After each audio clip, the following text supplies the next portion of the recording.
après l'acteur, eh bien celui qui l'a dirigé, qui a écrit le film, Étienne Faure, à côté de moi, et qui va nous présenter le film aussi, mais avec ses mots à lui.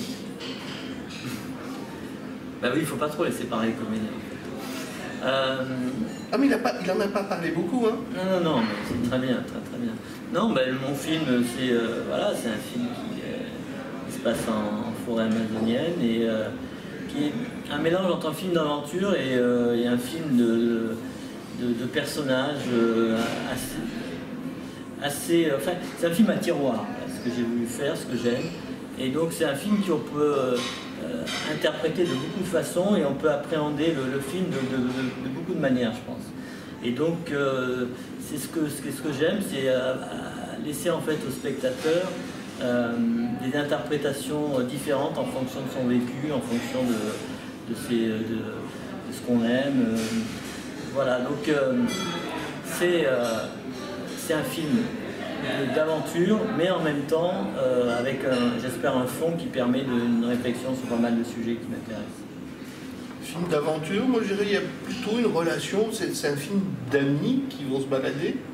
On ne sait pas trop pourquoi. Ça c'est vrai qu'au début on se demande qu'est-ce qu'ils vont faire dans cette jungle, dans un endroit qui est franchement joli, puisque bon, moi ça me plairait bien de passer quelques heures, je dis pas quelques jours, au bord de cette rivière, dans cette forêt. Et vous avez trouvé comment ce lieu?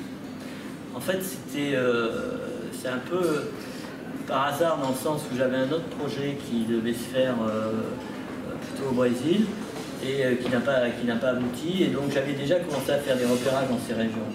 Et quand il s'est agi de développer ce projet avec le sujet qui était il fallait vraiment un fleuve qui était comme une frontière entre deux univers, j'avais déjà vu ce genre de décor et je me suis dit, bah, c'est vraiment, on a pensé à un moment à la Thaïlande, on a pensé à d'autres endroits, je me suis dit vraiment c'est l'endroit idéal pour nous. Donc ça s'est fait assez facilement en fait. Le choix du lieu était assez rapide. Après, il a fallu vraiment beaucoup travailler sur les choix précis en fonction de ce qu'on avait à tourner. Trouver vraiment les bons endroits. Mais le fait de dire on va tourner dans cette forêt amazonienne à la frontière du Brésil, c'était vraiment dès le départ, ça a été l'envie de le faire là-bas. Moi, la question que je me suis posée, c'est pour tourner ça, votre situation géographique hors tournage se situait tout près de ce campement, on peut dire, ou alors dans une ville plus ou moins grande à proximité? Non, en fait, il y a eu pas mal il y a eu plusieurs endroits, hein, c'est comme au cinéma en Autriche, donc il y a eu plusieurs décors, et on était quand même, oui, relativement en forêt. Alors, on a réussi c'est la régie et la production qui ont réussi à faire en sorte que les comédiens et une grosse partie de l'équipe technique ne soient pas trop loin du tournage. Donc c'était plutôt des maisons assez isolées qui étaient à une demi-heure, trois quarts d'heure du tournage. Mais vous savez, dans cette région, dès que vous sortez un petit peu même d'une petite ville, vous êtes immédiatement en pleine forêt. C'est vraiment la forêt est tellement présente et tellement dense, tellement importante que voilà, on n'est pas comme à Paris où il y avait une banlieue qui fait des kilomètres et des kilomètres. Là, tout de suite, vous sortez de la petite ville, où là, vous êtes en pleine forêt. Quels ont été les plus gros challenges à surmonter sur ce genre d'aventure? Moi, j'ai la chance, il y a une équipe qui était bien préparée, donc ça, c'est important. Vous savez, quand on fait ce genre de film, c'est un peu c'est comme si on préparait une expédition, comme le font des alpinistes, comme le font des gens qui partent sur un bateau, choses comme ça. Donc il faut d'abord bien se préparer, donc avoir des gens qui sont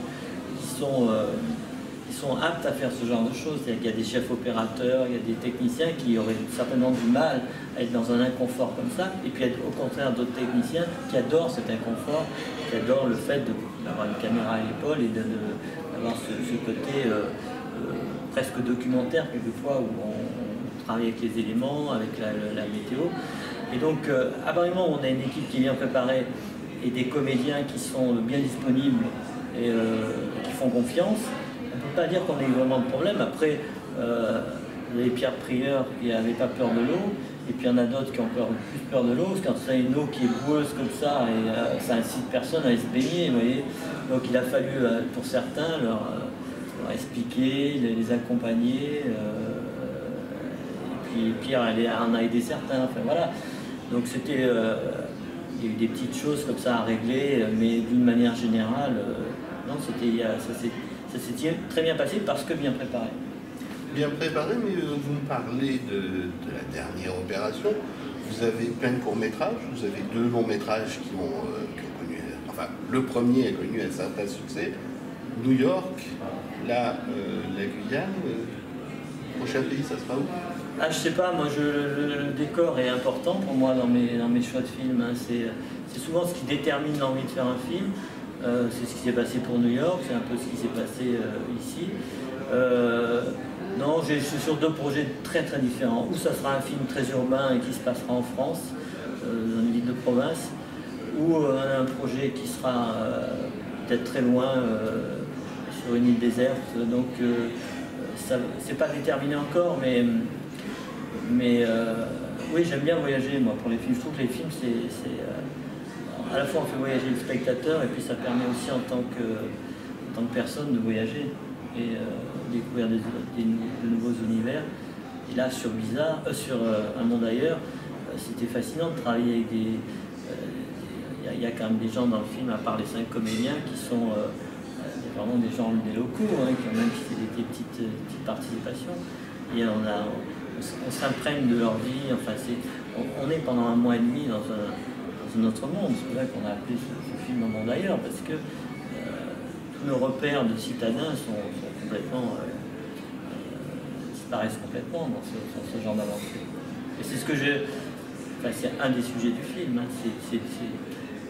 On est dans un monde, nous, occidental, qui a des repères, qui a des façons de fonctionner, mais il ne faut pas oublier qu'on n'est pas une majoritaire sur Terre. Donc on montre ça aussi dans le film.